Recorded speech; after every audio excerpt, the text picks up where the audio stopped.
I'm Liz. I'm Rebecca. I'm Paul's daughter. And I'm her roommate and her friend. Yeah. So that's why I'm qualified to be here. So we're going to talk to you guys a little bit about the, or a lot of it, the Enneagram. It's a personality test / typing system that Rebecca and I have found and we really love. It focuses a lot on your core motivations and your fears, so it tends to be more reliable than other tests like Myers-Briggs. Just one example of one that's more based on your actions, because your actions are very dependent on your mood, whereas this one is pretty constant throughout no matter what you're feeling, and kind of covers the feelings along with the actions overall with it too. Yeah. So why we love the Enneagram is that it really helps you to understand people's key fears and motivations, and with that you're able to just love on them more, understand where they're coming from, give them grace, and just give them room to be themselves and not get mad at them for things that they can't control and things that they're just born with, and the way that they process the information and the way that they deal with that information and act on it. Yeah. So we're going to go through each type and just kind of give a little summary about each one, but a couple resources that we like. This book, The Road Back to You by Ian Cron and Susan Stabile, is where I got the statements from that y'all should have gotten, and just there's a lot of good information about each type, wings, everything, stress, where you go to in stress, and security. All of that is going to be in this book and all over the internet. There's so many places, there's so many Instagram accounts. Yeah, I'm going to be reading off of one. It's called Just My Ennea Type. It's run by a couple named Josh and Liz. They're really great. They will just upload things in chunks of like all 9 types at a time with different themes, different themes. They're really cute, and they're really good about breaking down information about the types. So I'm going to be reading off of one series, I guess, that they did called Nesting Lies. And it starts off with these big lies that each type tells themselves, and it narrows down to a core lie that each type believes and kind of like bases all of their decisions and stuff on. So, want to start with our ones? Yeah, we'll start with 1 and go way up to 9. Yeah, okay, so I'm going to start by reading the lies for every one of our types. It's not okay to make a mistake. Everything has to be done my way. In every area I'm failing in, others have to pay the price. Perfection is possible. And lastly, I am not good. Yeah, so ones, they're called the perfectionists. And basically with a 1, they like to do everything well. They like to do everything perfect. They see a lot of faults in the world, and it's not necessarily negative. It's they see all the faults and they take it upon themselves and to fix it, and they kind of get their value from fixing the things around them and making them perfect.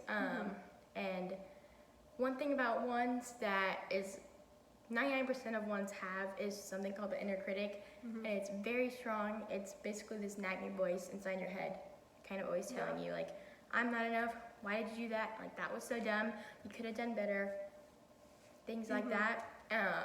And always there, just kind of everything you do, nagging. And if you don't have that voice, you might be another type that's very similar to a 1, but in general, ones, it's not a bad thing to be a perfectionist. Like their whole goal is to fix the things that they see in the world and make it a better place, but with that comes the very negative voice inside their head, and they a lot of times can be perceived as negative because they have this inner critic in their head, and they are just kind of thinking like, why doesn't everyone else see the things that I see, and like I'm always being nagged by like this voice in my head, like why aren't people like thinking the same things I am, or why do they think I'm being negative? Like I get this all the time from the voice inside my head, like maybe they could just taste a little bit of what I'm feeling. They make really good partners in like team projects. They get things done. They're very organized, color code everything. Those kind of people who are really on top of it, they like to get things done. They're good to work with because they have a plan. Yeah, and do it the right way. Yeah. So next is our type 2. Me, I'm a type 2. So I'm going to read the lies real quick. It's not okay to be needy or have needs. I am only valuable if people need me. I can only be happy if I make others happy. And with enough love, I can save anyone, and then ultimately I am not loved. So type 2s are known as the helpers. A lot of their motivation comes from helping people and seeing other people's needs met. And then once other people's needs are met, like 2s can feel okay. A lot of people type themselves as 2s because they see like, oh, they're the helper. Like, I want to be a helper. I help people. I'm the helper. And yes, that's true. Like, but all of the types help people in their own ways. Yeah. And 2s find their value from other people saying like, thank you, or that helped, or I like me just seeing that my actions helped other people. But in that, they tend to almost deny themselves. That like, it's hard for me to process my emotions because I'm so busy thinking about other people's needs and wants that I forget about my own, but not in a sense of like, wow, I'm so selfless. Like, I never take care of myself. Like, it's like something I actually do, and it can sometimes put stress on other relationships because I'm not taking care of myself the way I need to be. So I'm not being the healthiest version of myself, which can then hurt my relationships with other people. Yeah, I feel like for 2s, it's really hard to balance like helping others and feeling like they're enough without having to help. So I think that's a big struggle with 2s, is feeling like they're enough without having to do anything for that person. But yeah, that's 2s. So 3s are the achievers. Yes. All right. It's not okay to be seen as flawed. I have to be on at all times. People love me because of what I do, not because of who I am. There's nothing underneath my mask. And lastly, I am nothing. Yeah, so 3s, basically, I think their motivations of needing, like, of feeling, like, they get a lot of their value from being recognized, not necessarily from helping others, but just from doing things, checking things off a list, doing things well, finishing things. Being and just, seen, noticed. Yeah, like getting tasks done and being known as like reliable and getting things done. And like that is where they get their value from, and just getting things done and then having others, people see that they're getting things done and see them doing great things and achieving, and then that's where they get their value.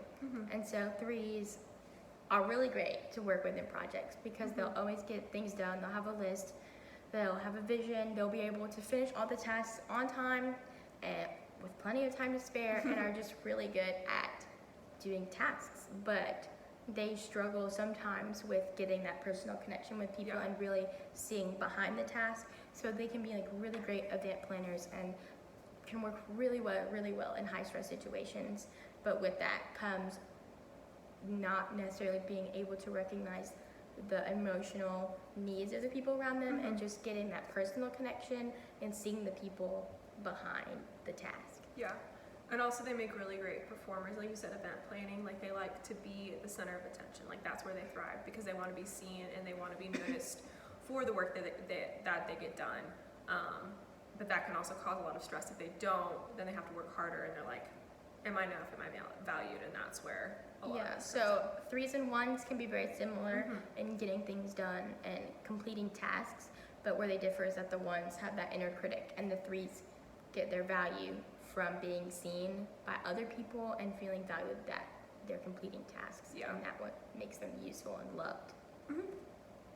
All right, now our 4s. Okay. It's not okay to be too happy or functional. Everyone else has it and I don't. I'm an emotional mess and no one understands. If I'm not special, I'm not important. And then lastly, I'm not enough. So 4s are the romantics, and that doesn't necessarily mean that they're into rom-coms or are obsessed with romantic novels or anything like that. It's just it means basically they're really in touch with their emotions or experience a lot of emotions more than the other types. They can experience really high highs and be so joyful and be the light of the room and just be super positive, and other times they can just be down in the dumps and are really good at expressing their emotions. But with that comes this incredible ability to be creative and artistic and just be able to be in touch with their emotions and express that in a wide variety of forms. But oftentimes 4s can feel very misunderstood because they're so emotional, and a lot of people aren't as in touch with their emotions. So their whole goal in life is to just be understood and have everyone else around them understand that they feel like no one understands them, and to have someone finally understand them for who they are. Someone understand them, and somebody be there and like willing to listen to them enough. That's really what like not drives a 4, but that's where a 4 feels connected, is whenever somebody's willing to take the time to really get to know them and give them affirmation. And aren't just willing to overlook them because they're too emotional, or tell them that they're overthinking it. They want someone to meet them where they are and to really understand them. Yeah. So 5s. 5. Okay. I am strong enough not to need anyone's help or comfort. I can't feel my emotions. I can do everything on my own. People drain me, so I need to hoard. And lastly, I'm not capable. I think the biggest thing about 5s is that they feel the need to collect knowledge and collect a lot of knowledge.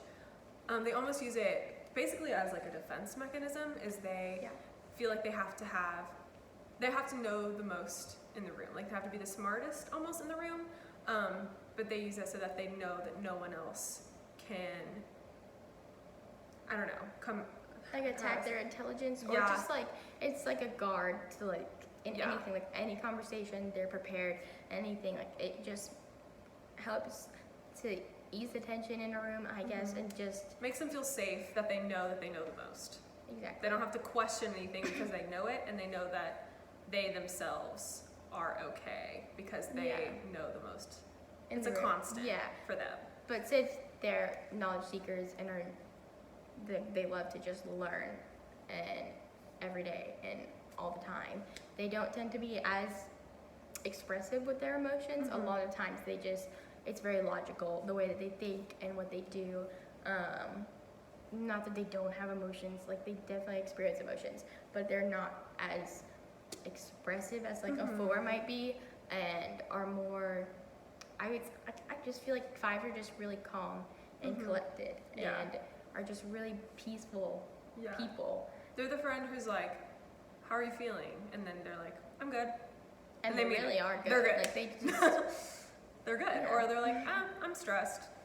They're not like not telling you why. They're just stressed. They're just stressed, and that's it. That's what they're feeling, and it's just almost, I don't want to say it's simple emotions, because emotions are never simple, but they're very straightforward, to the point. Yeah. Okay. 6s. Okay. It's not okay to trust myself. I always have to have a plan.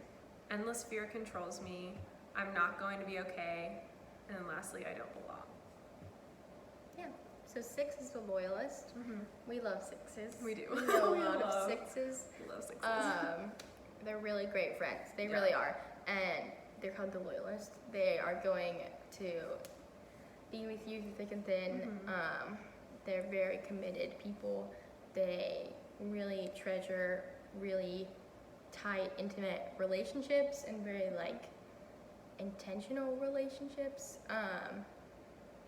And sorry. You can go ahead. But with that, there tends to be a sense of anxiousness because they value those loyal connections and those strong connections, that if they even sense that something is going to threaten that connection, they tend to get really stressed or anxious about a situation.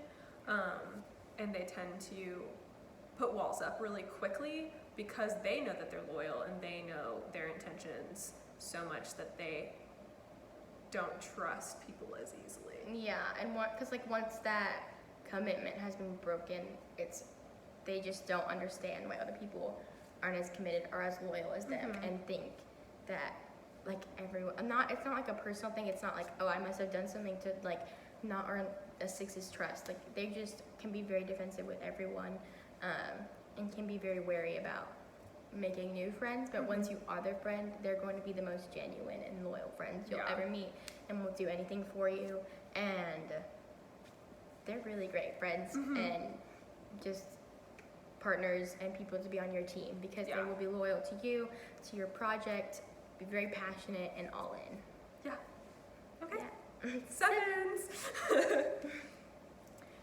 It's not okay to settle down, be content, or find stability. I always have to be the life of the party. I can't handle negative feelings. I can't miss out. And lastly, I'm empty. Yeah, so 7s. They're the enthusiasts. 7s. If you've met a 7, if you're watching this, you might not be familiar with Enneagram. So, but people who are 7s are really just the light of the party, like life of the party. Huge, like just really joyful people. They really enjoy experiencing things, new things. So they're pretty spontaneous. Experiencing things doesn't have to be huge, gigantic experiences like trips or anything. Like it could be like learning to knit, like learning how to bake bread, speaking a new language. Like I'm gonna go cut my hair.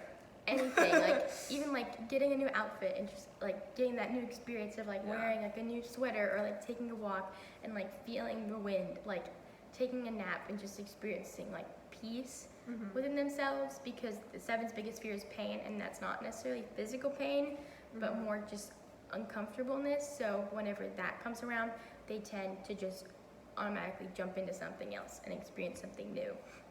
So 7s are really good at starting things, projects, or have so many ideas, Such and a are, vision. and are just so excited about starting it. They might not be the best at finishing it, so pairing a 7 with someone like a 3 or a 1 might be a great idea, because a 3 can help them and come alongside them and support them in finishing the tasks and getting things done. But 7s will have that vision and to start a project and are really great We'll self-starters. have the guts to do it too. Yeah, because somebody more like a 3 or a 1 will be like, oh, I'm not sure, Like maybe that's too not the best. logical, whereas a 7 It's could like, be like, let's do it. like let's why go. not? Like just experience this. Let's just do this Let's together go. and like have so much fun. So 7s are really, really joyful people. Yeah. We love them. Yeah. Okay. 8s. It's not okay to be weak or vulnerable. I can't trust anyone. I need to be in control in order to feel safe. Emotions are weakness. And lastly, I am too much. So 8s are the challengers, which sounds negative, but it's really not. 8s are great. 8s are also, the biggest thing with 8s is that they are really good leaders and are really good at fighting for justice and what they believe is right and wrong. So they're really good at standing up for someone who's being bullied, or for leading a pack and like leading a vision in a group. But with that comes also with being so concentrated on that vision and leading, and they can become controlling and just not necessarily see the relationships in the room. So they're very task oriented and are really good leaders and at fighting for what is right. But while they're trying to fight for what is right, they might They could miss a lot of like the small things about a situation. They could miss other people in the room. They could miss other people's feelings and kind of like run over them in a sense, and that they see something like, this needs change, this isn't okay, I'm going to do whatever it takes to get it done. But sometimes whatever it takes isn't the best solution. It might hurt the people around them. Not intentionally. Their intention is not to hurt anyone. No. Their intention is to do what is right and to fix the problem. But they're just really great leaders and at having a voice for the underdog. Yeah. So we love 8s. Yeah. We love all the types. Okay. 9s. It's not okay to assert myself. My wants/needs don't matter. Keeping the peace is more important than I am. No one understands. And lastly, I am not special. Yeah. So I'm a 9. I don't think I said it yet. No. But Keeping the suspense. Yeah. Now you know. 9s are known as the peacemakers or the mediators. And basically with a 9, their whole goal is to keep the peace within themselves and also with the people around them. So a couple things that characterize the 9 is that they tend to morph in to the people around, the types around them. Yeah. So just kind of agreeing with everyone around them and just not being able to separate themselves from the opinions and the things of the people around them. But 9s are also really good at empathizing with everyone around them and seeing all the different sides. That's why they're a mediator. But with that comes the nine's ability to lose themselves, and because nines want to keep the peace so much, they're very conflict avoidant and can be very, very passive aggressive and will avoid conflict at all costs. So even if a nine disagrees with you, like they might agree with you to your face and be, yeah, I'm so willing to do this, and then turn around and just not do it or flake, because it's easier than having that conflict or that disagreement and the unease with that person, and to just keep the whole situation and the relationship at a steady level and agreeable place and not fight. And so they sacrifice a lot of themselves in order to keep the peace with other people. Like if there's the short end of the stick, they're always going to take it, because they're like, I don't want to make anybody else suffer from my feelings and my emotions, because the overall like peace and like okayness of the group or the relationship is much more important to them than their own. So sometimes feelings. they might feel like there's like they don't want to take up space in a conversation when someone else could. They don't want to step on anyone's toes, but I don't know what I was gonna say. But they like nines are really great at just getting along with a lot of people. But communication is where, or not just communication, but when it comes to conflict communication or conflict resolution, is where you're really gonna have to press into a nine. Okay, cool. So that's all 9 of the types. So real quick, we're gonna talk about wings.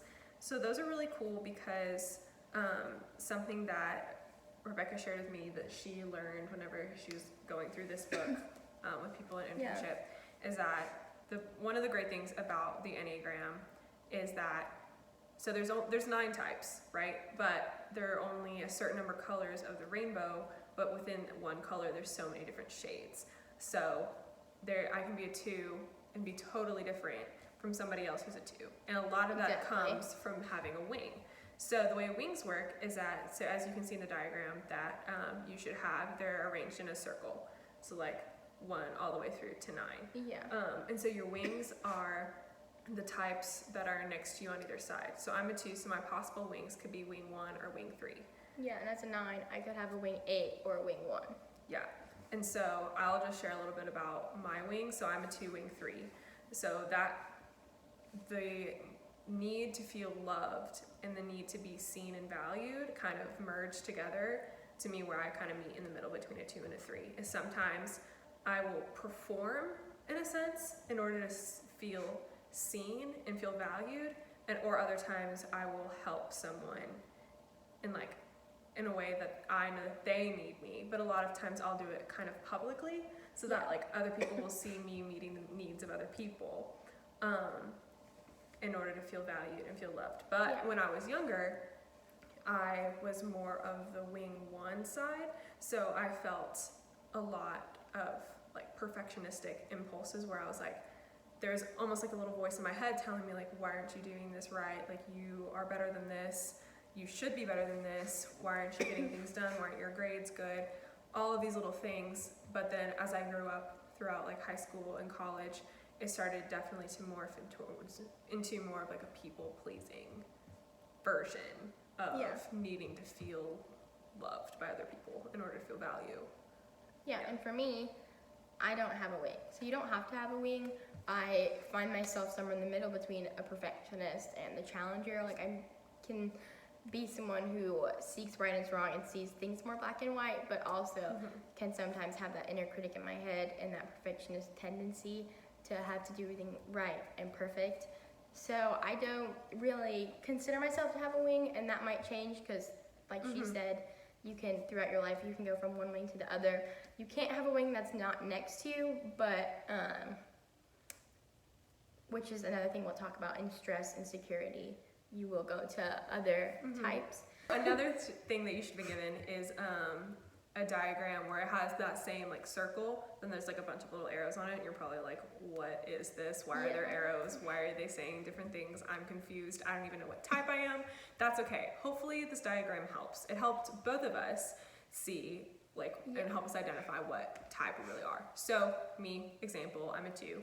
So in security, I take on the aspects, like the more positive aspects of a type 4. So I become more in tune with my own emotions, because as a 2, that can be pretty hard for me. So I like to have really deep conversations with people and talk about my emotions, and I get kind of like this artsy kick where I just want to listen to music and like feel things and like be really deep. And then whenever I'm stressed, I take on the poorer qualities of an 8. So I will see something that's not right, and everything in me is just like, that's not okay, we need to fix this. Like, I'll just get really stressed out, and I'll just be like, there's one way to get this done, and I have to do it, and we just need to go, go, go. And I'll kind of forget about other people who might be in my way as I see it, who are just there. And I'm like, these people are in my way, I need to get this done, this isn't okay. And I get angry and stressed. Yeah. For me, I'm a 9. So in security, I go to a 3, which is the achiever, which means I can get things done, cross things off my lips, be super productive. 9s, because they avoid conflict, will often procrastinate because they don't want to make the wrong decision or start something just because they don't like the uncomfortableness and being not at peace within themselves. So they just avoid anything that makes them uncomfortable until they really have to do it. And then when I'm in stress, I pull from a 6, which is like the bad qualities of a 6 are kind of just being untrusting and very anxious and just questioning everything that I'm doing and wondering, just getting very anxious and wondering what I'm doing and just kind of spiraling into a fall of anxiety. But on the chart, if you're looking at it, because we can't go through all the different types, the one that you pull from when you're in security is the arrow that is pointing towards your number. So like a 2 will pull from a 4, so the arrow is going towards the 2, and then the one that you go to in stress is the one pointing away from your number. If that, once you're reading the graph, can help you if you think you're a type, because that helped us decide what type you were, because I saw that I had some 3 tendencies and a lot of 6 tendencies with being anxious, and it was like, and I already really related to a 9. I was like, oh my goodness, like it all makes sense now. And and when I found out, I was like, I'm a 2, I know I'm a 2, pretty much knew I was a 2 from the beginning. When I was starting to kind of question it, when I started learning more about the Enneagram, I was like, I don't know, like there's some of these that I just really feel, like I really just think I am that sometimes. Am I really a 2? I found that chart and I was like, that makes sense, because when I'm stressed and when I'm like at ease, it shows me that you can pull from others without having a wing there. Yeah, and you can definitely have qualities of other types and not be them.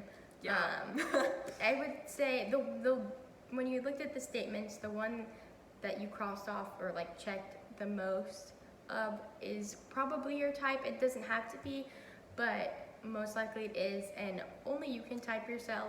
No one can tell you what you are, because it's based off of your key fears and motivations, or core fears and motivations.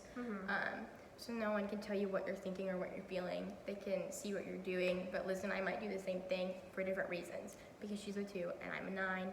And another thing is no type is better than any of the other types, and we love everyone of all types. And even though some types might read better, they really aren't. So many, like every type has a gift that they're able to give to the group, to everyone, and to help people.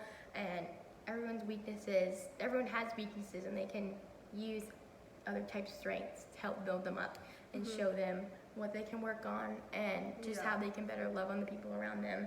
And something that a 1 is good at, and at seeing the things wrong, they can help fix something that maybe a 7, who is so positive and outgoing, who maybe is just so spur of the moment, can't see. And they can work so well together to get things done.